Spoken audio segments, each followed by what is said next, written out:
Welcome to the BP series. As usual, we'll start with the endings of the BPs I'm not covering.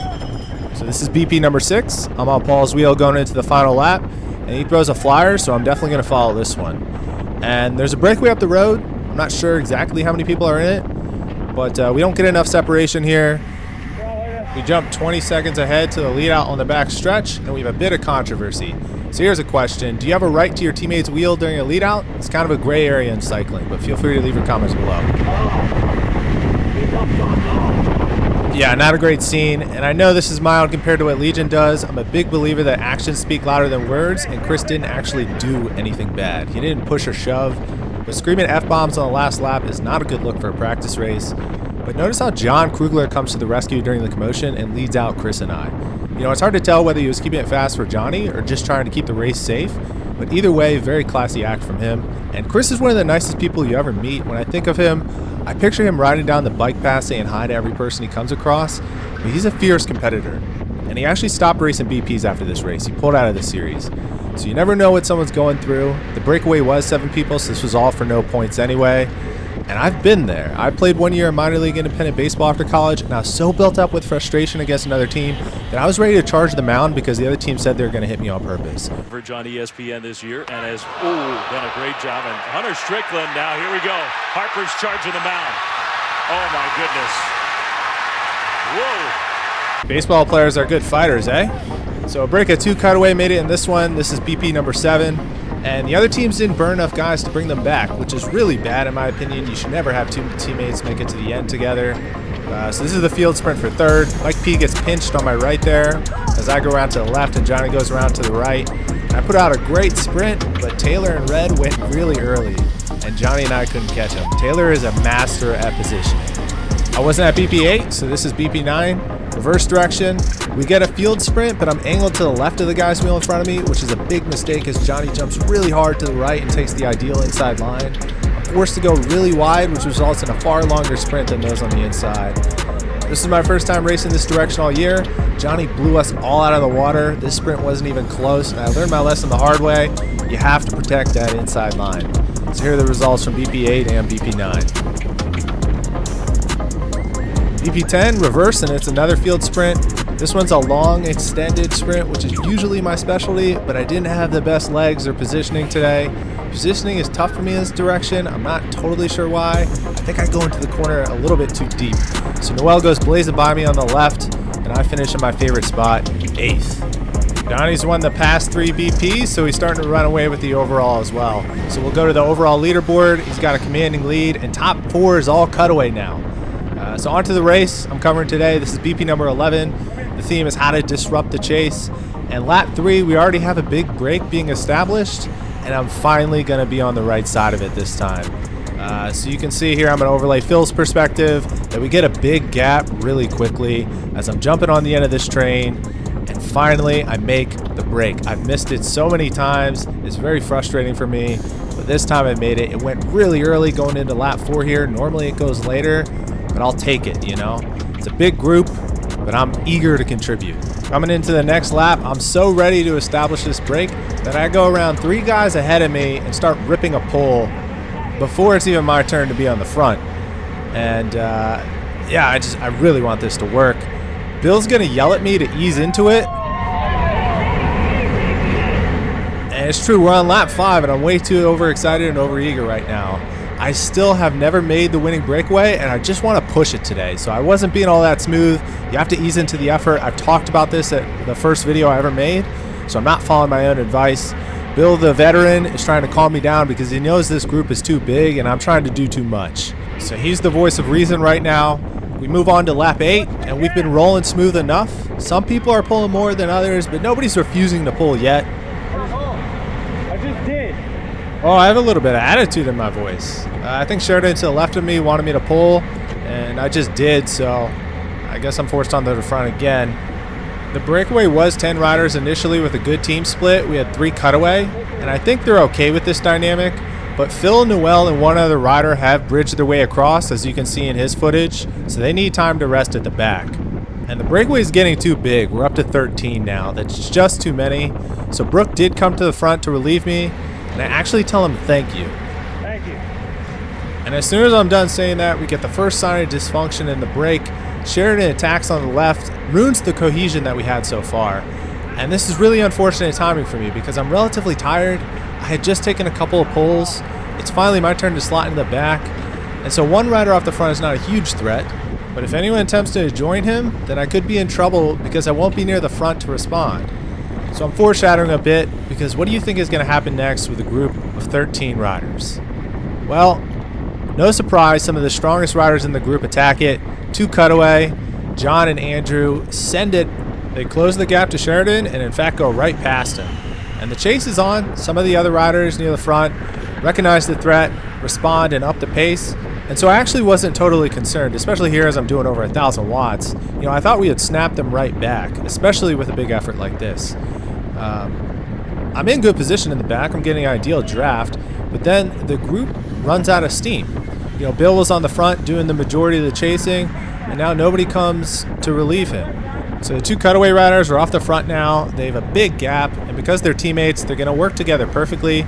The alarm bells weren't going off in my head yet because I thought, you know, we have 11 more people to chase them down. We'll get them. Turns out it's a lot harder than I thought. So there's 1 cutaway rider left in our group of 11 chasers. 10 of us are going to have the same goal, catch the 2 guys off the front, and 1 rider, Brooke, has the opposite goal, stop us from catching the 2 riders off the front. Time to go around, Brooke. So Brooke is constantly trying to get on the front and slow us down. Maybe slightly controversial. I would say this is bad manners in a road race. You should just sit on the back in that case. But in a crit, as long as you aren't braking on the front, I think it's totally fair game and good strategy. People are forced to go around and get back up to speed. We jump ahead to lap 11 and we're getting some tired riders here. Come on, there's 2 cutaways, come on. Dude, you don't pull, we're gonna lose this race, come on. He's not gonna pull. So I'm trying to motivate Macon here, and he does go around and take a really hard pull. So let's talk strategy. So I'm going to give a list of things you can do when your teammate is up the road and you're happy with it. Just a pet peeve of mine, just because you have a teammate in the break doesn't necessarily mean your team should be happy with it. For example, if there's a break of 7 with 3 bike fit, 3 sweet spot, and 1 cutaway, cutaway should not be happy with that group. And I would think they would expect their guy in the breakaway to understand that and stop working with the breakaway while they send guys to the front of the peloton to bring it back. So 3 categories: universally good, universally bad, and neutral.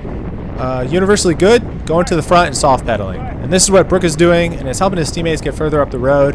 It can actually be a tough workout to ride like this, to be constantly coming to the front. Also universally good, joining bridge attempts and not pulling, or saving your energy for a counterattack as soon as the brake is caught. Universally bad, going to the front and pulling hard. There's just no situation where it's ever good. You're tiring yourself out relative to the other riders, and you're pulling your teammate back. Neutral is attacking, which is a risky strategy because if you make it to the break, then now the race is more in your team's favor, but you can easily drag other people along or spend a bunch of energy and not make it, which is obviously not the greatest. And then the other neutral is working with chase groups. It depends on the group you're bringing along. If the group of riders joining the breakaway is a net benefit to your team, or whether it's a net detriment to your team. So you kind of have to decide that yourself. Brooke, if you want to counter, I'll go with you. Lap 12, I'm starting to lose faith that we're going to make it to the group of 2. Andrew and John are completely out of sight now, and my group is tired. So Brooke's an ambitious rider, and I'm trying to play off that, but it would be a big mistake for him to work with me. Why would he work with another rider when his team currently has the top 2 spots locked up? But you got to try, you know. And so we skip ahead to lap 16. Phil goes for the preem here, gets it, and this is where I know it's totally over. Like, we're not catching them. When guys are chasing preems like this, you know, they're in it for themselves. And I don't blame anybody, you know, but we're not going to catch those 2 off the front. And so now this is the point where I stop being so ambitious. I stop trying to motivate, and I'm actually just going to go back to like sitting in and not working as much, right? I'm racing for the finish now. After a preem is a great time to counterattack, and Noel in yellow did go flying by us.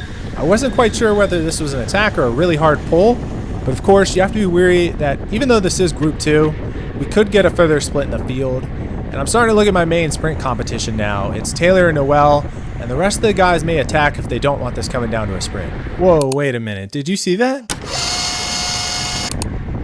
What the hell is he doing?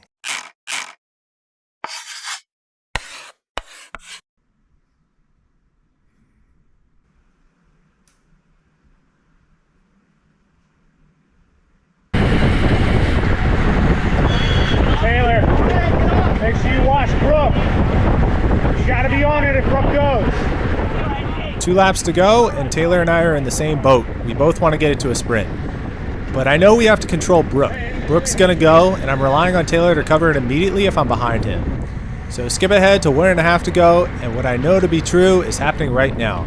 Brooke is attacking the group. I'm a bit out of position, and there's an uncomfortable gap ahead. Brent from Sweet Spot is letting it go, and he fades back into us. We have to kill our momentum. I even brake a bit. So this isn't good. You know, at least Taylor's on it too, and I want to push him here to close this down. I want him to expend his energy, but I have to do my part too. So I do come around and take a pull. You might be able to see up ahead, Make It in red has latched onto Brooke's wheel, and there is a big gap, but if the rest of us can work together, I know we can close this down. Brooke, you gotta get us if we don't go. Come on. So I flick the guy through behind me. He gives me a little bit of hesitation, but Sheridan does come around. I want to slot in the back here, but Taylor and Noel, the main sprint threats, are sitting on my wheel, and they don't allow me to go to the back. Not doing it. So I say I'm not doing it, referencing that I don't want to be third wheel going into the downhill corner. I just took a pull, and I'm afraid that I'm going to be stuck on the front at some point during the back stretch. Nobody's going to want to lead that out. I do cave, though, and go right back up to the 2 guys in front of me. Sometimes whoever is willing to lose actually has a huge advantage. But luckily for me, Brent plays the hero role here and completely sacrifices himself for our group. Some guys are really nice about this stuff. We saw John Krugler do it earlier in BP number 6, and Brent is trying to get us there. But Brooke's gap has gone out quite far. You might be able to see him coming into frame up ahead. Come on, go around him. Sheridan takes over again. He's not a sprinter anyway, and my plan is to gas it as soon as he's slowing down, or it's my turn to pull. I can't drag Taylor and Noel behind me to the finish. Sheridan is out of the saddle trying to get us up to speed, but Taylor beats me to it and comes by with speed on the right. This is his move. He does this all the time and gets great results with it. He goes early. And I'm not out of it yet, though. I step on it and I'll battle it out to the end here. I have some decent power left, and I have way more momentum coming up on Taylor here. I'm trying to catch Macon and Red up ahead. There's stragglers on the right, but I run out of time, and Brooke's move with 1.5 to go was successful. I knew it was coming, and I still couldn't stop it. I took 5th on the day. I was in Group 2 for most of the day. I hope you learned something from this. These are just my strategic opinions. Feel free to put your own in the comments below if you think I missed anything or if you disagree with any of them. And I hope you have a great day, and the BP Series finale is next. Peace out.